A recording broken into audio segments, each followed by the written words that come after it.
Hi, this is Keiko from Brooklyn Shoe Space. Sorry, I got carried away here, so I'm a little bit late getting on. Today for Shoe Talks Quarantine Edition, I'm inviting Michael Mack of Michael Gray Footwear.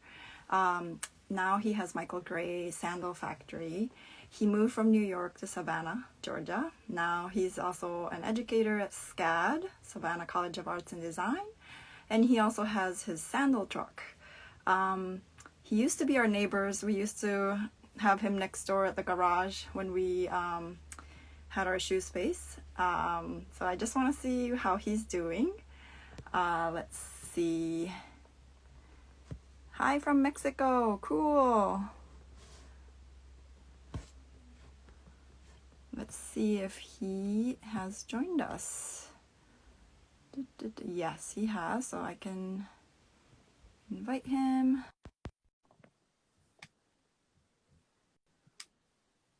Says waiting. It's been so long.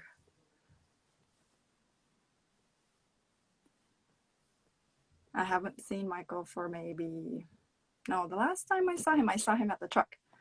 Hi. Hey, How are you? doing well. How are you? Good. How is it down there? What is the situation like? Are you guys still quarantining? Are you guys kind of half open? Well, hold on one second. I'm trying to get, is your volume all the way up? Oh, you know what? I'm gonna put headphones on. Sorry. Okay, Maybe that'll help. okay. All right.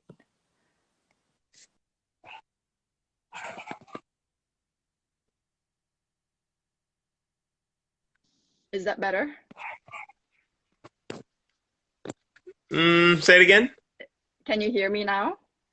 Yeah, I can hear you. I think it's good enough. It's a little low, but we're good. We Okay. can figure it out. Okay. Sounds good. Awesome.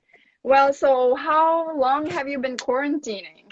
And what have you been doing, during the quarantine? Have you also you're teaching as well, so did you have to switch to online? Yeah, so we very quickly they changed everything to be online curriculum. So any classes that could be moved online, they moved online. So we had like 2.5 weeks to like rewrite all the curriculum and get Wow. everything moved online. So that was pretty nuts. So we got that all sorted out. And then I'd say, man, it's been so long. I don't even remember when this all started, right? But It's been a while, um, yeah. I know it's so many months, but I mean, I would say for a good 4 months, Uh-huh. it was like pretty locked up. Georgia opened up more, like we were one of the first Earlier. states to open Yeah. back up. Yeah. So that was super controversial, but I mean, they started to open back up, and now like it feels a bit like normal life. You know, people are still like wearing masks, they're still wearing gloves and things like that. But some people aren't, and I don't know. It's just kind of weird. It's like some people are just like worn down, and they're Yeah. just like, Forget it. whatever Yeah. happens, happens, and they're just Oh. going. I saw that you also have a retail location. Well, let's go back a little bit. Let's introduce yourself. I'm glad you're healthy. Your whole family's healthy. Yes, everybody's Okay. good. Good, good, good, good. Well, so let's go back to yourself. Let's introduce yourself, what you do, where you Okay, are, how you okay, started. Yeah, let's go back. okay. Yeah. Cool. My name is Michael Mack. The business that I run is Michael Gray Footwear, or Michael Gray Sandal Factory. Like Keiko said, I'm a professor at SCAD. And we were neighbors. I was next door to them for a while, or we've known each other for a lot of years, many years. Um, that's kind of a little bit about what I do at SCAD. I teach footwear design. Really, I'm an accessories professor, so making, patterning, bags, shoes, all kinds of things, and accessory, athletic footwear. So just tons of things there that I teach there. And then now, since being in Savannah, um, we've really wanted to focus more, teaching as well. Obviously, that took up a lot of my time, but I'm figuring that out now. And then we're focusing really on our sandal business, which we've had to really move online which Mm, has been interesting, but mm, it's actually been doing really well on online with online sales mhm. where everything used to be in-person sales. Right. Um, yeah, so that's been interesting, an interesting change. Are you But are you so yeah, are you still making your sandals in your truck? yes. So me and four other people are making a lot of sandals and shipping them out. So every pair that you see on Instagram, we are making. We have connections with a local factory that we can work with. That's great. So we're gradually starting to move things over there and outsource stitching and outsource some parts of the process. So that's been helpful, but it's been hard, like reconnecting when you build so many years in New York. Building connections with people like yourself and Brooklyn Shoe Space Mm, and factories in the city. Um, and then when you move to a new place, you don't know anybody. So you have right, to like right, start all the way over and way less resources. right. But we're getting it figured out. So Do you also have resources as well as like in terms of labor? Like do you have you can tap into your students, which is nice. I don't know if well, I don't know if you we have to be super careful about that. right, right, Just yeah, you can't use any students unless they've actually graduated the right, program and they're not currently enrolled in any classes at all. right, It's just so you don't have conflict of right, interest, right, right. um, Okay, I and see. keeping everything fair in the classroom. I So see. yeah, so Well, can I ask you, so going back further even, your shoe journey, how did you get into shoes and what was your journey all the way to now? Like, do you think you can talk a little bit about it? yeah, sure. Were you, So I would say let's think. So I graduated from SCAD, so that's kind of where this whole thing started for me. So I graduated from there in '07, moved up to New York, like immediately after school, and then I had already gotten my first job as a designer, and that kind of happened in a weird way. I actually got a job before I graduated, so I just went right into that job. congrats, yeah. In a nutshell, I had a friend who told me about this professor that did a segment on 60 Minutes Mm-hmm, about athletic footwear. mm-hmm. And at SCAD at that time, we didn't have a footwear program. Right, It wasn't, you couldn't go into accessories as a right, major. right. They were just getting started with it. So I went through industrial design Mm, and then switched into fashion after, but I was already a senior and had a few months, left, 2 months before yeah. graduation when I decided to do footwear. So obviously that's really late in the game. So Mm, um, my friend told me about this thing. I watched it, and it was a professor that was at Parsons University, Professor Howard, I believe. yeah. And Oh, I the just like, OG. Uh-huh. yeah, that's right. I reached out to him and just like emailed and said, hey, look, I'm trying to learn this. Like, I'm a senior. We don't have the program. And I just like, he's like, yeah, you can come up. So I don't even know if this is like allowed. Like, I just flew up there, and then he was like, yeah, you can sit in on my classes. So I just stayed Wow. there for like a week and just went into his classes and sat in the back That's and just like, great. That's this is great. awesome. Yes, yes. Yeah. So I was just like learning stuff as much as I could. Then I went back and did my thesis. But anyway, with that, I was able to like start sketching footwear and Mm-hmm, then got a job. mm-hmm. So when I graduated, I went right up to New York, started working. And then from Where there, I'd say I corporate? worked 2 years. Uh-huh. What's that? Is it in a corporate setting or what's the Yeah, yeah. So I worked for the first company I worked for was called Simple Factory Group. mm-hmm, It was two factories in China, mm-hmm, and then they had a U.S. office, mm-hmm, and then they had a sales office in Taiwan. So I was like the designer for a factory. So mm-hmm, it wasn't really a brand. mm-hmm. So you got to work with a lot of different brands. Yeah. So it was outdoor and hiking footwear. Mm-hmm. So it was all like, we Technical. did stuff for Keen and Mm-hmm, Under Armour mm-hmm. and Rocky and Harley Davidson and Belleville and like any kind of boot you can think of. We just did boots. Um, Interesting. so as a designer for the factory, they would ask me to go to China and then help with development. And then maybe you do some designing, but you're fixing a lot of designs and spending a lot of time in factories. Mm-hmm, So I started going to factories probably like maybe 6 months out of school, mm-hmm, which I mm-hmm. think is pretty early to Yeah, be doing that, yeah. but That's it great was. So experience. Yeah. yeah, really good experience. Yeah. So I just started doing that, and one thing led to another. I worked 2 years. Got a little tired of just like designing because I couldn't make at that point. That was frustrating. So I like seeing it being done. And so I was like, okay, I need to learn. So I decided to stop my corporate job. And I was looking for schools to go to. And then I found a grad school, Poly Moda in Italy, Yeah. and reached out to them. And I went to the interview, and then I got in there. And then so I went there also. Uh-huh. So I graduated. Was that a year program or 1 year Yeah. program? Yeah. Yeah, it's a 1 year master's program. Yeah. With Um, Aki. Aki was Aki Yep, there? Aki. Yeah. Yep, exactly. Yeah. Yep. Yeah, he was one of my teachers there. So yeah, I just did that 1 year program. And then after that, I stayed in Italy for a little while and worked for Roberto Cavalli and did my stage there, or the internship as they would call it Yeah. in Italy. And then went back to the States and continued in outdoor and hiking footwear because I still had some contractual obligations. Yeah. But as soon as I was done with that, I went into fashion footwear, and I stayed in that the rest of the time because that really it became my love. So Yeah. yeah, And do you like making women's or men's? Or designing? I would still Yeah, designing and making. yeah, I think not. Honestly, I think more women's shoes because men are so limited with color unless you're in Europe. If you're like the Italian men will wear any color. A lot of European guys were more open. South American guys, they'll wear some red Oxfords, but like here it's black and brown and navy and brown. Yeah. It's just so the women's I think is more fun. Yeah. So you've been designing for women's but then you make. So from the experience at Poly Moda, when did you start your own footwear line? I would say, let's see, 2012. 2012, because I think I went to Poly Moda in 10, like 2010. And then came back, finished that job, and then I, launched. We were actually living in China. So after Poly Moda, we came back to the States for a while. We were working there.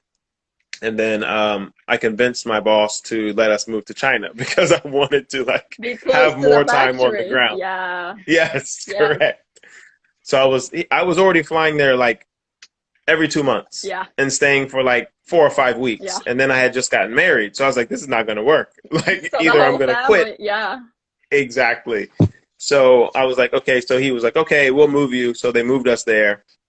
And I actually started it that year because I had, factories all around and got to meet a lot of really cool people and good suppliers and stuff like that. So I started in 2012.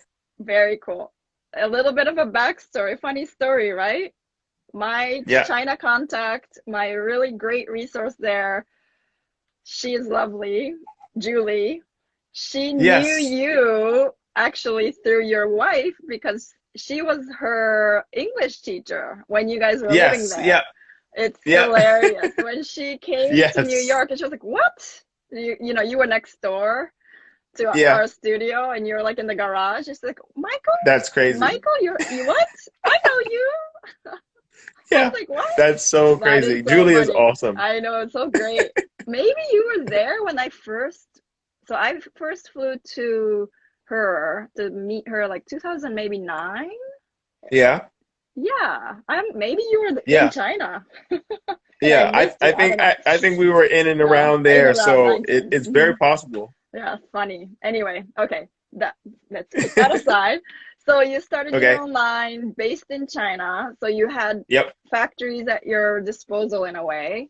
So did you make your prototypes, or did you work with technicians at the factory to kind of get it moving quicker? Or so in the beginning, by that point, then I had already finished Poly Moda. So then I had my patterning, where I had all of my sketching skills and rendering computer skills that I got from SCAD, right? And then also the making stuff that I picked up in Italy. So by that time I could make prototypes. So actually the first line that I did was large in part like part of my thesis from grad school in Italy. So there were just some styles I was sketching. I would like sit out in front of the Duomo and out in like San Marco Square and just like be sketching and drawing because it was just so inspiring. And one of the first styles that I sketched There's this boot that I ended up calling the Nixon because that was my best friend's name. Uh-huh. But that was one of the very first styles that I ended up making and in production. So I made the prototypes. I passed them over to the factory with the patterns, and then they were able to tweak them, and tighten them up for production. Mm-hmm. And then, I believe Julie helped me do that first run of shoes and figuring everything out. And we just like ran it as a wholesale business because that's really all I knew at that point. From working corporate, that's kind of what you learn. Right. It's like, design and then pass it over and then somebody else does it. Yeah. So how was that experience? Was that a good one? Like wholesale is difficult. I mean, for the quantity, yes. What's the quantity you were making? We started because obviously I had no clue, what I was doing. I was just like, I'm going to try this and figure it out, and made a website and took some pictures and started promoting it. We actually did like an Indiegogo or like Kickstarter type thing, and we raised some money on there, and we had some money of our own and from family. So I was just figuring it all out. I think we might have made like 200 or 300 pairs of shoes because I was like, let me just test and see how it's going. And it was going okay. Then we made like 1,200 and then, different sizes and things like that. So we were like doing relatively still small quantities, but it literally, the wholesale business, it was like pushing a rock up a hill. Yeah. It just was so difficult. Like getting them made was the easy part. Yeah. That was a fun part. Yeah. And then you have them. Yeah. And then they're sitting somewhere, right. And like that's your money just sitting there, and then you've got to find some way to sell them, and that was the stressful part. You didn't do made to order; you just ordered ahead of time. Yep. Wow. And you were in shops as well, retail stores. Yeah, well, that was kind of the plan. Like through the like the Indiegogo thing that we did, we already had a bunch of orders, so that was like a little bail type situation. And that helped us get some cash and pay the factory to get the first ones made. So that helped out a lot. And, like I said, we had to put a bunch of money with it and all that for ourselves. So we were able to push it through and get it done. But, soon those orders were all fulfilled. And now you still have hundreds of shoes and you're like, okay, I have my website. But everyone knows it's very hard to get people to a website, especially when you're brand new. Yeah, it's also back in what you said, 2012? Yeah. Yeah, 8 years ago. It's also a little different landscape than now. There was no Instagram. Sure. Was there Instagram? No. Yeah. So Facebook it was also like didn't have Facebook. But Facebook also didn't have shops back then. No shop. No. I would just post it on the page. You could make like a business page. So I just posted there and then posted, like hassling people on Facebook with ads, posting. So, it was like that for quite a while. And then I literally was just going around to boutiques in New Jersey and Hoboken and in the city and just like trying to find the owners and like door to door talking to them and saying, hey, would you try us out? We're a new brand. And, they'll say, oh, we'll take 10, we'll try 20. And I'm just like, oh my goodness. Right? Yeah. Yes. Wow. Yes. So that was tough. Yeah, that feels like such a long time ago. So from there, what was your journey? Like you also took a bespoke shoemaking class with Carrie Ducker. Yeah. Was it in New York or did you go to UK? Yeah. It was actually in New York. So I was still working. That was around 2015, 13, 14. Yeah. Maybe 13. It was around 13 because we were already back from China and I was working and finishing up that job. And I saw that they were coming to town. So I just contacted them and they were actually at Jessie. Oh, what's her name? Jessie and Marika. Jessie. Yeah. Yes. They were doing it at their studio, which was like in Brooklyn, and I was working in Brooklyn. So I again convinced my boss, I really need to take this class. And I thought it was a week, but it ended up being 2 weeks. Yeah. So it was but it was a really great course. So I took that class, and that also did some hand welting and, learn kind of the bespoke way of making shoes, which made me want to do that. So, the wholesale thing, I was having a lot of issues and battles with that, as anyone who gets into that business. it's tough. You have to find an in or a way. I felt like I was constantly like begging buyers to like, can you please, please, take a look, and they're like, they don't want to be bothered. Right. So it was tough. But I was like, okay, I think I want to make stuff because I really like making things. So I started to phase out of the wholesale business, and then kind of went more into custom like dress shoes. So I started messing around with that and making like one-off pairs for people. And then, it was good, but it was so much work. And I mean, it is. It's so labor intensive. I mean, we all know, shoemakers all know there's many steps to shoemaking. Yes. Yes. It's not easy. Right. No, not easy. And this is a good piece of advice for anyone who wants to get into making shoes. And I have had 2 master shoemakers tell me that unless you do it in just the right way, it's going to be very hard to make a living off of just doing that, because you have to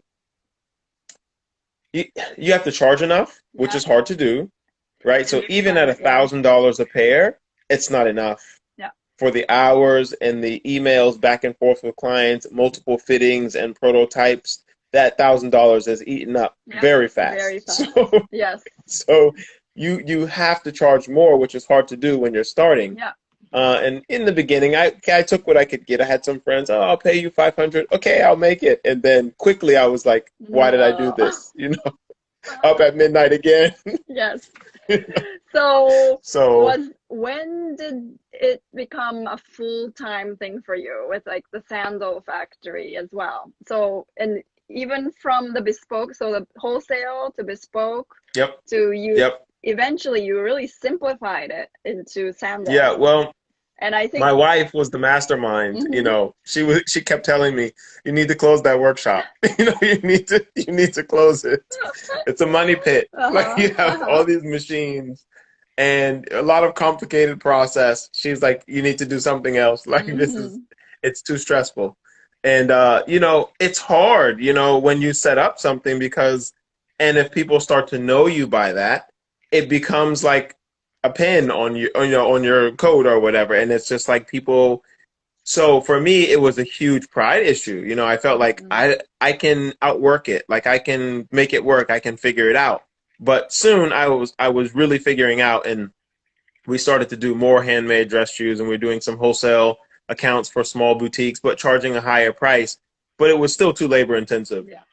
Making boots from scratch. I made 75 pairs of boots with a friend, and that was like the death of me. Like that was it.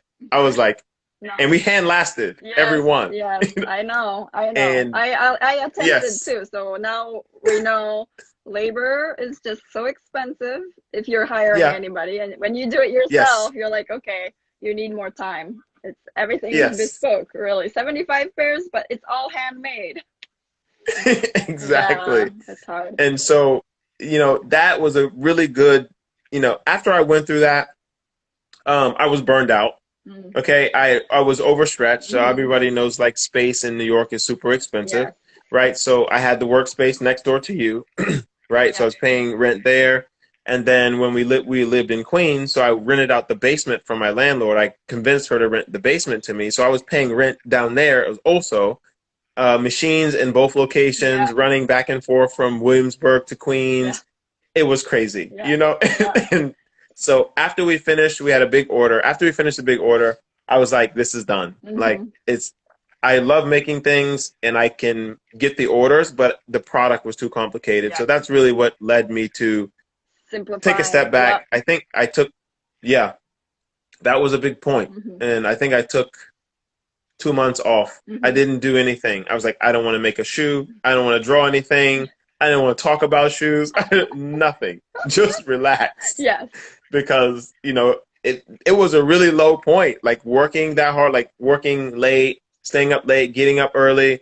And every day I go, it was just like, there's so much work to be done. And then finally we finished it. We shipped it. I took a break. I refreshed. And then I had 2 friends. This is how I got onto sandals. So mind you, this is after the wholesale thing, and a crazy experience. Like I had a guy who had 2 stores when I was doing wholesale. and one in the city, and then one in Hoboken. Mm-hmm.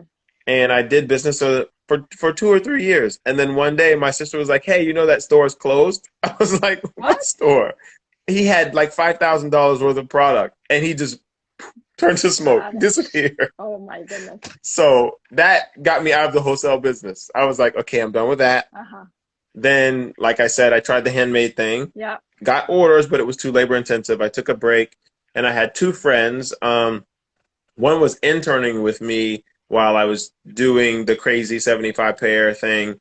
And she's from Australia, and she said, hey, look at these sandals I got. You know, I was on the beach someplace in DR. This guy made these sandals in like 30 minutes. You know, like, check it out. I paid 75 euros. And I was like, I don't care about sandals. I'm a shoemaker. You know, I make boots in Oxford. That's too simple. You know, so I felt like that. And then I had another friend who was like, oh, I was in Italy, and check out these sandals I got. Oh, I paid 150 euros, and, you know, this guy made them for me. And I was like, okay. Yeah. Yes. Yeah. And I was like, okay, I got to take a look at this. So I decided to take a trip to Italy. I went to southern Italy, to Capri, Napoli, Amalfi. I literally did 10 days, and I probably went to like 70 sandal shops. Mm-hmm. Like, I was researching them. I had the addresses, and I just went every single place to learn. Sit there, learn, buy products, buy sandals, look at the leather, look at the straps, like, just soak it in. So I did that and like stayed in hostels. So it wasn't like a luxury vacation. It was like hosteling for 15 euro, you know, and then I saw like Positano in like an hour, and I was out on the bus going to the next place. So it was a schlup. It was not like chilling and relaxing, you know, on the beach. Yeah, it sounds fantastic when you say, I went to the coast, the Amalfi Coast. Oh, yeah. No, you're just hustling. Okay. Well, that's great. Yeah, so hustling. That's a good experience. So, but it was good, right? And I learned a lot. Came back and I just boiled it down, and then I was like, okay, what can I do with this? And then one thing led to another, and I was like, okay, I'm gonna try this. And then so that kind of led me on the sandal journey. And I was actually working at Steve Madden at that time. And then I was like, you know what? It was so stressful because I was working there. I didn't want to really be working there, but you have to pay the bills. You have a family, kids, and, you know, rent and all of that. So I was doing that, always conflicted, like, oh man, I really want to do something else. And so I had figured out what I want to do from the trip in Italy, and bought, I don't know, $500 worth of sandal supplies, some midsoles and heels and straps and all that stuff. And I was like, I'm just going to go out to Williamsburg and set up a table on the street and see if anybody buys these sandals. And if they don't, I have a job, whatever. I'll just go back to work. This is the weekend thing. Yeah, this is the weekend event. Yeah. Okay. Yeah, I remember you had tables. Yeah. Yep. Yeah. So that was the beginning, and it was super stressful, you know, but people were buying them, and I was like, okay. And I've never bought anything on the street in New York for $75. Then I was just charging $75. I didn't think anybody would buy them. So people started to buy some, and I was like, okay. So every year I just would invest a bit more and invest a little bit more, and then had the idea for the truck, and then built the truck to have like an actual space to operate out of. So that's how that kind of all evolved. But yeah. That is fantastic. I mean, I think you were smart with like simplifying your process. I mean, once you start you did your 70 something pairs. So, you know, when you do manufacturing, that's production really. But when you do that, you really want to narrow down like the amount of steps, because you have to do it all. And if you want to ask for help, you know, it's explaining like stuff, and that too. And so you simplified it. That's smart.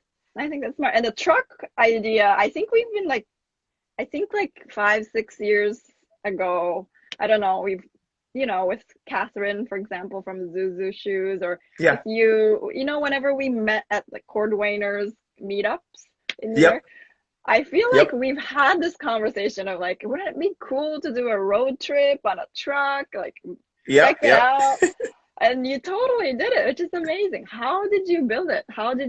Did it take a long time to build it? I got lucky. Like my brother-in-law, he works for a company that like special builds all kinds of trucks and trailers and all this stuff. So he gave me a killer deal. I don't think I've been able to afford it because they're pretty expensive, like that size of one and all this stuff. But he gave me a killer deal to be able to get one, and then me and a friend just like built everything out on the inside. So I just figured like, okay, I need this, I need that. Let me get this. Had a little. I was looking for a sanding machine, and I was like, man, I don't know where I'm gonna get a sanding machine to fit in here because all the ones in the States are huge, like massive. So I went to China and I was sourcing stuff, and I saw one at this, you know, the little shops that have all the different little machines, like big ones, middle size, and small ones for different size factories. And I saw this little sander, and I was like, I gotta have this sander.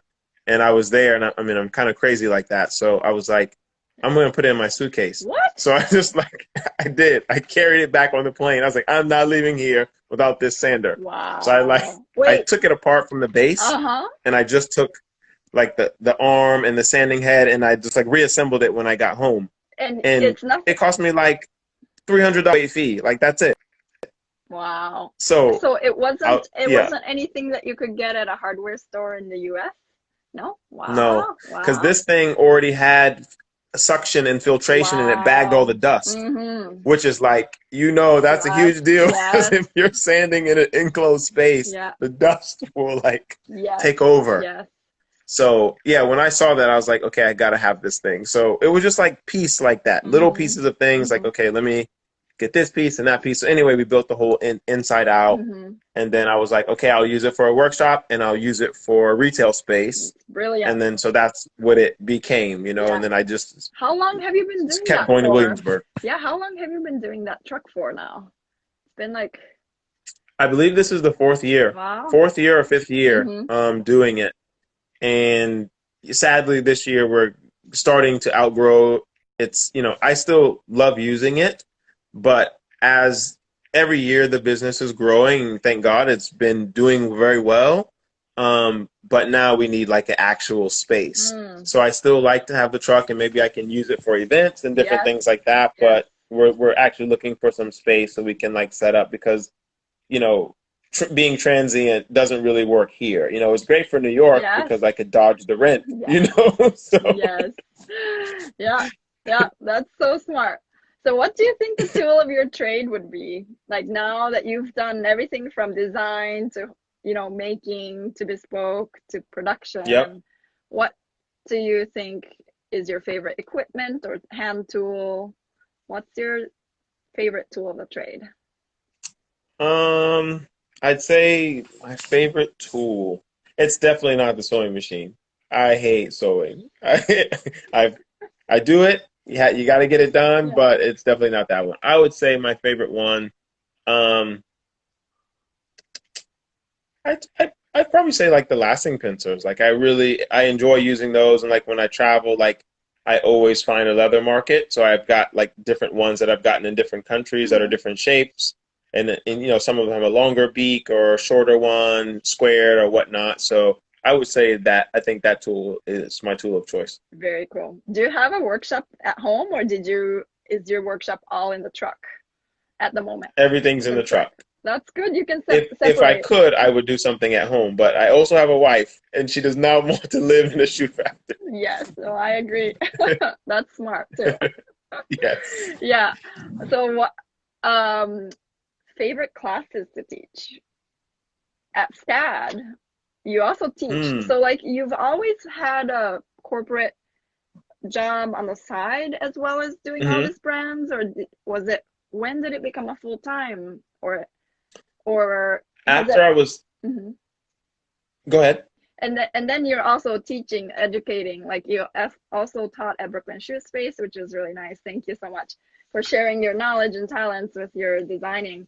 But did you always have something like this on the side? Yeah, I think I'm always a really firm believer. Like I'm a firm believer in, until you get it figured out, you need to have something steady, you know, because you don't want that stress of having to sell and having to perform, especially if you're not single. It'd be stressful enough if you were just single, living in an apartment by yourself. You can eat ramen noodles every night and you know, do that stuff. But when you have a family, not acceptable, right? Yeah. So, that I think I'm always a firm believer of until you really get it figured out and sales are consistent and you feel like you can take that step, like when you feel like it's figured out, still stay at your job for another 6 months and make sure. And then if it's good, go for it. I think, so I had a stint after I was finished at Steve Madden where the remaining two years in New York, I only did Sandal Factory. I didn't do anything else. And that was like mainly a figuring out phase where it was like I'd have one summer, I would download the information, what worked, what didn't work, what's eating up all my time, how can I get faster, and then I would go to China, source machines or find the things that I need, then I would come back and like refine the process. So I'm still doing that. Every summer, we started doing these custom Birkenstocks and now we're like doing a ton of them. And now it's like, how do we make these faster? Because there's a lot of steps. It's more than a flat leather sandal. Yeah. So that's my next challenge is like, okay, how do I condense this process? Like what machines do I need? Do I need an automated stitcher? Because it's the same shape every time, like what do I do? So I think that's the challenge is just like continuing to come back after every summer and tightening up the process to make it more efficient. Like I think that's like the focus there. Yeah. And then a little bit about this education part too. Do you like teaching? Sure. Yes. Yeah. No, I've always wanted to teach. I just didn't know when I was going to do it. I thought I wouldn't do it until I was like 40 or like 50. I was like, wait till I'm done in New York and doing these things and then maybe later. But it just came at a perfect time. Honestly, it was like a godsend, for our family because we were already stressed. We wanted to have another kid. We needed more space. The truck was a hassle all the time because New York gives out parking tickets like candy, right? So always, I got so many tickets. Oh my goodness. What's that? How many did you get? Like tickets all the time? I don't know. Couple a month? At least because like you really couldn't park that anywhere. It was really hard to park it. So parking at night, like, and then, from this time to that time, street sweeping, this, that, and you can't just move it. It's not, it's not like a Fiat, so right. it's a big deal. Yeah. So moving it, I got so many parking tickets. I was just like, it's time to move. It's time to go. And it was just a perfect time. SCAD reached out and said, hey, can you, come down, help us out with some of these classes. And it went really well. So they're like, hey, would you think about teaching? And I was like, okay, this is a good time because I love New York and I love being there. But also the business needed to grow. And we were kind of like strangling the business because New York, you have, a little bit of, you might get a little bit of June, July. And by second week of August, you're done. It was such a short window. So I was like, okay, it would be great to move this down south. Yes. So we can have a longer selling season and, be able to do that. So anyway, it all worked together. I wanted to teach. So I got that job there and I really do enjoy it. I love doing it. It's not like working at a corporate design job, it's totally different. I deal mainly with students that are full of ideas and inspiration and they want to try the crazy stuff, whether when I was working in a corporate setting, it's total opposite. No, too crazy. No, we can't do that. No, and too much money. Right. So now everybody's imagination, you can totally like put it on paper and also actualize it, which must be really fun. Sure. Yeah. And you asked the favorite class. So I think the favorite class to teach at SCAD is I teach athletic footwear, and that is very fun. It's full of experimentation and pouring rubber molds and figuring out how to do this or do that.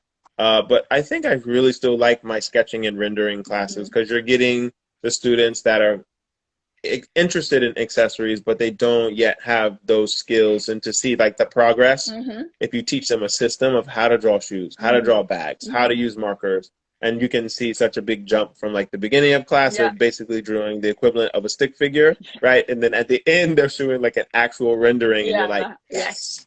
So, yeah. Yes. Awesome. That's awesome. Are you at the workshop? No, you don't. Do you think you can give us a little like peek, or are you not at the factory? I mean, I'm the truck. I'm like 10 minutes away from it Okay. walking. Okay, never Yeah, so mind. I'm Never I'm mind. pretty far. Yeah, yeah, no, it's okay. But it's cool. We've been just posting a lot of your truck pictures because I think it's really, really fantastic. Do you make men's sandals as well?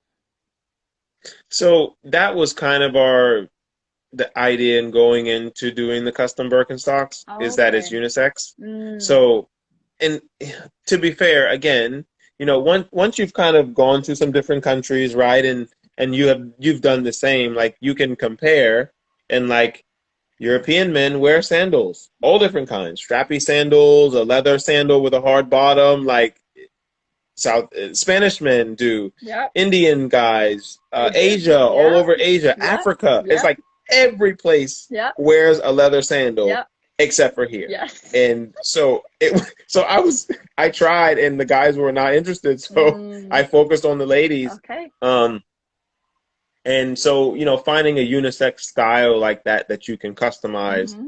I think was, and Aki Aki says, says, I I want want more more. color. It's better.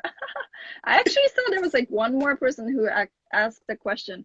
So I'm going to read it. Mahartly Yeah. 926. On average, how much would you say it would cost to set up a sandal business at that is home based?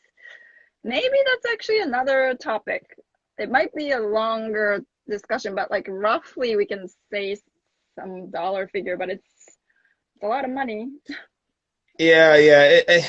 It's to it's start a business. it's tough because it depends on what you're doing and Yes. what kind, and So let's that's going to tell you what machinery you need. And yeah. anytime, look, you can make a sandal manual, you know, with a Dremel and a hole punch and some leather, but I don't think you want to do that. It's Production going to is wear you down. yes, definitely. Exactly. So it depends on Yeah. how much you want to invest in the machines. And on average, even if Right. you want to get Yeah. a clicker machine is, you need that to cut Yes. soling leather and stuff like that. And you're going to pay $7,000 or $10,000 for a clicker. So, I mean, that's one piece of machinery. So Yeah. it's hard to say, Yeah. but you're No, I not going hear to you. build a workshop for No, $10,000. You're going to have to put in more. quite a lot. Yes, definitely. Thank you. I remember Hmm. like when you were thinking about moving down south that you wanted to open a retail store. So now I saw during COVID you have some retail outlet. I was surprised that you have a retail outlet during COVID. So how is that experience? And So mhm, it's interesting. Like again, here, you know, it's like I feel like more places are operating like here, but they're really not. I think a lot of places are still really shut down yes, where there's high concentrations of people. yeah, But here, where it's more spaced out and hmm rural, and everyone can go to their own home, and you're only in your own home with your own family, you're not in an apartment building with tons of people. You don't have mass transit. Like you can get in your car and go to the store, put your mask on and your gloves, get groceries, and go home and not really mm, contact or be too close to people. So right, that's kind of the way that it's operating there. But it really was just a test. Every summer, I kind of set the bar like, okay, what am I going to do to push the brand forward, to test something new? What am I going to do this year? And we were really wanted to do some kind of retail shop, but this was not the year to invest in opening any kind of retail shop or space and taking on rent. Like for right, what? Tourism's right, down, yeah. everything's down. So what did you Um, do? What so was it? I wasn't sure. Like it was in a mall. I saw. It was is it like yeah, yeah. in mhm. Tell us.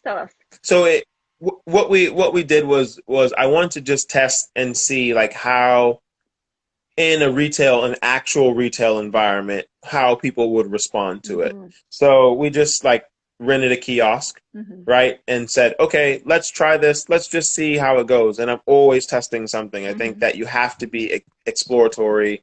So that was a big thing for me. So we just did that and we tested it out. It was fine, but without my truck, it's very difficult. It's Mm-hmm. it's it's a hard setup because then you become just like another shop or retailer, Yeah. or like the guy who's selling cell phone cases, you know, Right. or something like that, where you don't have that presence. Mm-hmm. And so Can you? I definitely know from doing this test Yeah. this year that, okay, going forward, you need an indoor space, or again, you need to have a bigger truck. Or do I you think remember seeing, you can drive your truck into the mall, into those big halls?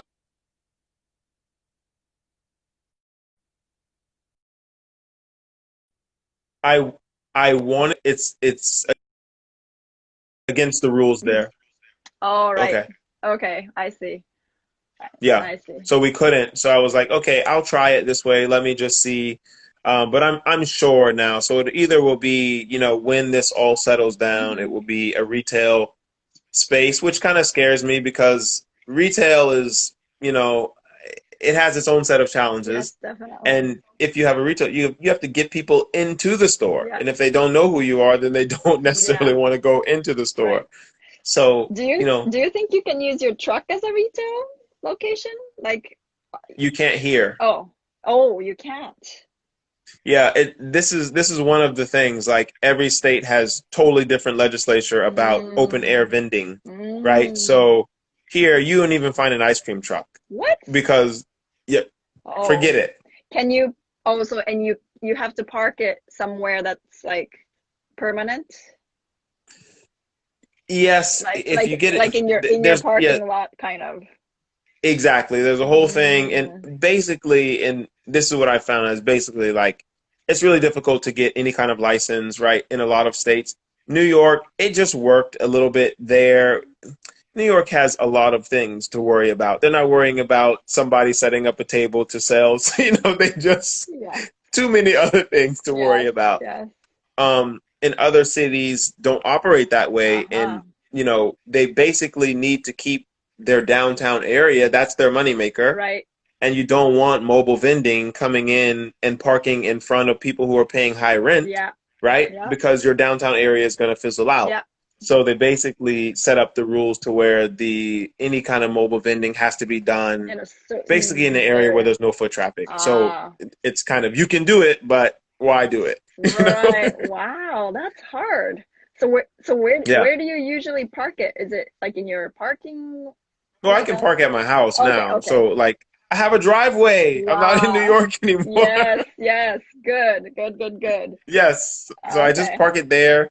I can operate from there. I park it there and I just move it around and where I need to, like when I'm working. But it's a lot easier now. There's a million places to park and operate. So, you know, it's been good. It's Yes, been good. an interesting journey. So now I just know like the next step, Yes, like what's the next step? yes. Is it going to be retail or is it going to be a bigger truck or maybe like an Airstream or something like that that's more inclusive and more of an experience? But I really like the mobile vending Aspect. experience. I Yeah. just don't know how to do it quite yet here. Mm-hmm. I see.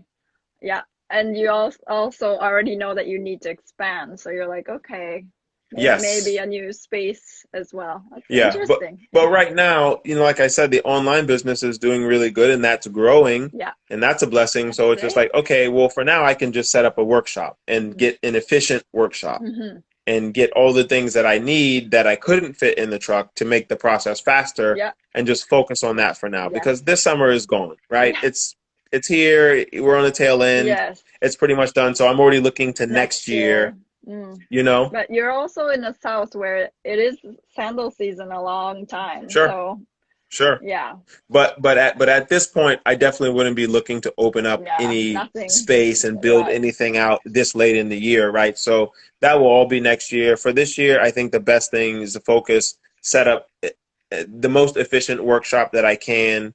That's in one location. That way, me and my people have room to Yeah. work. You Bravo. know, table Yeah. space. Yeah. Yeah. Right now, we're like, you know, Yeah. like sardines, you know, Yeah. we're just like rolling by each other. I mean, It gets we're getting the warm shoes done, too. but it's Yeah. stressful. Yeah, and I'm sure it gets warm in the truck too. So yeah. Well, we have an AC. Oh, brilliant. Yeah, We have good. two ACs Oh, now. wow, wow. That's good. Yeah. That's the only way because it gets so hot. It was like Yeah. 90 something degrees here. It felt like 100. And it Yeah. was like Wow. so hot Because outside. I So we rem just keep the ACs running all day. I remember like in New York when I visited, I don't remember if you had it or not, because I think it was just open the whole time, you know? Yeah, see, It's yeah, and I different. have to have it closed to To run run it. it. So when I'm working, I just close it. You know, if I'm Ah, just making orders, there's no need for it to to be open. open. Only had it open when we were selling. Yes, But on a I day-to-day, see. I just close it and just like Yes, close everything up to keep the cold air in, and then you can just work. right, right. Oh, so amazing. You got it down, you know? No, So, no, not yet. and featuring a bit about business a little bit. So, what's your favorite part about owning your own brand and then business? And what's your least favorite? And then, what would you do differently post-corona? I know you're waiting it out, but also focusing and honing in on your orders, online orders, and kind of producing it. Do you think you would Yeah. do anything differently? Like, would you do more, like, say, events? Like, say, I don't know when it'll come back, but like sales events, markets, would you travel with your truck? Um, I would say so. I'll try to go in order so I don't forget anything. Favorite part of the job or owning your own business or brand is I think just having the freedom to think of some idea and being like, let's do this. Let's try it. Like Let's figuring it try it. out. I don't have to deal with a lot of red tape. It's just like, okay, can we pay for it? How are we going to pull it off? Okay, let's try it. And you can do a really small test. And I think Mm-hmm. that I don't think enough people value testing an idea, right? Getting an MVP, like a minimum viable product, right? You don't have to put in $20,000 right off the jump. Like, okay, starting the whole thing was just like, and it's still an experiment, but I literally put in like $500 and I bought a card table from Home Depot and set it up and like, will anybody buy these? And if nobody bought them, okay, I lost $600 and I go back to working, right? But Mm. it did work, so I invested a little bit more time and a little bit more money. And the next Mm-hmm. summer I put in $2,000, and then the next summer I put in more. And so, Mm-hmm. you know, it's like step by step. So Yeah. I love being able to think through something, plan it out, Mm-hmm. and then test it Test it. and see what happens, and then pivot to something else if it doesn't Yeah. work. The least favorite Yeah. thing, it's all the paperwork stuff. All I long for the day that I can give that to someone else. Yes, no, I hear um, you. You have to wear so many hats. Yeah. yes, Yeah. yeah. Yeah. Yeah. And you asked would I do something different post Yeah. COVID-19? um, I don't know. I think that I just have to. I think my focus is going to be to continue to develop the online space. So much like, you know, if anyone I think at this point is just like planning for things to go back to exactly the way that they were, I don't think that they can. Not in the same exact way, maybe a version of it. Mm-hmm. Um, and because of that, retail, as we know, is suffering huge, like over Yeah. the fashion Yeah. industry, right? Yeah. Retail stores, big box brands that have been around forever are filing bankruptcy Yeah. and closing. Yeah. So, you know, I don't think that's the direction to go No. in. The online space is wide open and is ripe for innovation. Mm-hmm. And if you can think it up and Yeah. you can get a web designer and Yeah. you can make an app, like you can find another way to deliver Yeah. a new and fresh experience, Mm-hmm. I think, online Mm-hmm. without the high overhead. So I think that's where I'm going to Mm-hmm. focus. And yeah, I saw your website has a new feature with like design your own and color popping in the Yeah, color. That's yeah, fun. yeah. So, Can and you that's do it something that I've, with mhm. can you do it with all your styles or is it only the Birks? Only we started with the Berks as a test, and then we're right now in the process of adding it to everything. Oh, cool. So I think that you know that kind of that feature I Interactive. think is a big Yeah. deal, you know, in that experience because buying a static, it's why people like to come to the truck, right? Right. Because you could pick and you Mm-hmm. could choose. The only thing you can't do online, you can't touch it. Yeah. But if you've got really good pictures, I'm looking at doing like, you know, the whole like virtual thing where you can actually like turn it. Like Yeah. the more Yeah. detail you can give, Yeah. right, the Yeah. better Yeah. experience. So I think that's the way that I'm gonna go. Fun. All right. Cool. Looking forward to that. If you had like unlimited resources and the time in the world, what shoe would you make? And who would it be for? Unlimited resources, and what shoe would I make? Um,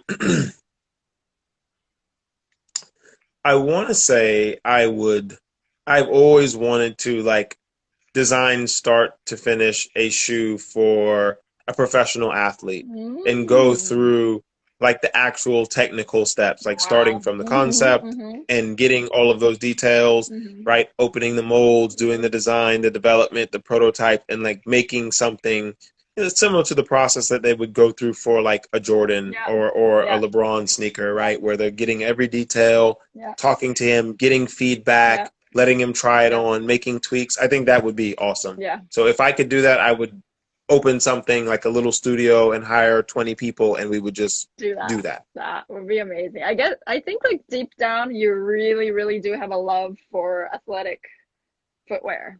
That's like yeah. From your industrial design days all the way, like it's like something consistent in your heart. Yeah. It always stays like right there. Yeah. You know, it doesn't go away. How many pairs of sandals does your wife have, or your family? You know, it's very interesting. You know, I think I always say like, okay, God has a sense of humor because he puts certain people together. You know, it's not the people who are exactly alike, right? He puts the people together that are polar opposite. And my wife, she doesn't care about shoes. No? She does not care. What about sandals? Does she like to wear sandals? No? Yeah, she wears them, but she's not like, oh, I really want this pair. And she's not excited about shoes. Okay. She like, but you know what? That's the right partner for me because, you know, if you have someone who's a shoe fanatic, they're not going to give you the real, you know, critique. Right. You know, But have you made her a pair? Oh, sure. Yeah, I make her pairs every summer and she wears them every summer. That's great. And then I'm going to make her some more this summer and all of that. So, but great. It's interesting that, you know, that's how it operates. That's cool. Yeah, no, I mean, for my husband, for example, shoemakers, family with no shoes almost. I need to take time to do that. So I just had to ask, what would you like to be doing in the next 3 to 5 years? Would you be still teaching in the teaching space as well as growing the sandal? Where would you want your sandal factory to be?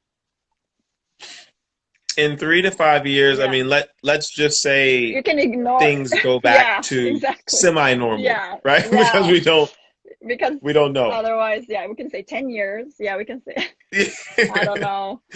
But so being optimistic, let's Yeah. I mean, scenario A, if things go back to semi-normal, or you know, where you can have a tactile space, I would definitely entertain, you know, building out a shop of some sort where you could get back to that tactile experience. I mean, my goal is just to kind of keep building this and see where it goes. I mean, every year it's growing more, so I'm going to keep investing in it. Ideally, I would still stay in the teaching space in some capacity because I really do love working with students, and that, you know, I give a lot to them because I'm giving them, you know, my career of experience in factories in China and Italy and South America and whatever, New York, and designing and all of this stuff. I'm giving that to them, but they're also giving me a lot of energy, and they're giving me this like frequent positivity that is like a supercharge. And I think it's such a trade-off. So I don't see myself not doing that. Even if I was teaching 2 classes, like whatever, I think I would still do it. We like Savannah. We want to stay here. We want to, you know, put roots down here. We're actually house shopping. So, you know, that's like a dream, you know? Yes. So that's great. I mean, it's... Do you also think you would have your kids also join you in your endeavor for shoes? Or do you think keep it separate?